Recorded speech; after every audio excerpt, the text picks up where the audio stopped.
मंत्रियों की नियुक्ति योग्यता के आधार पर हो। अर्थ, राजा को अपने मंत्री और सलाहकार उनकी योग्यता, ईमानदारी और वफादारी के आधार पर नियुक्त करने चाहिए, न कि चापलूसी या रिश्तेदारी के आधार पर। विस्तृत व्याख्या।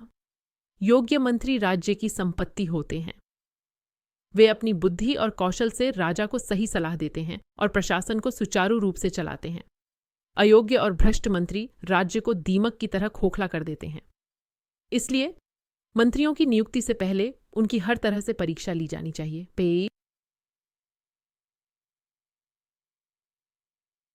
संधि और विग्रह की नीति को समझें। अर्थ, राजा को यह पता होना चाहिए कि कब शत्रु से संधि करनी है और कब युद्ध करना है। विस्तृत व्याख्या। यह चाणक्य की विदेश नीति का एक प्रमुख अंग है।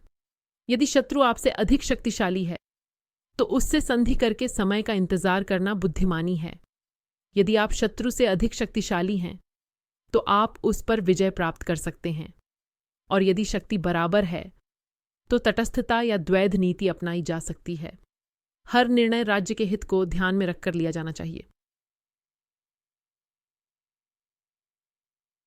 राजा को इंद्रियों पर नियंत्रण रखना चाहिए। अर्थ, जो राजा काम, क्रोध, लोभ, मोह और अहंकार जैसी इंद्रियों के वश में होता है, वह अपना और अपने राज्य का नाश कर लेता है।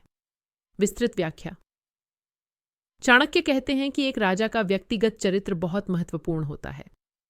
यदि राजा व्यसनी होगा तो वह राजकाज पर ध्यान नहीं दे पाएगा। यदि वह क्रोधी होगा तो अन्यायपूर्ण निर्णय लेगा। यदि वह लोभी होगा तो प्रजा का शोषण करेगा। इसलिए एक सफल शासक बनने के लिए आत्मसंयम अत्यंत आवश्यक है।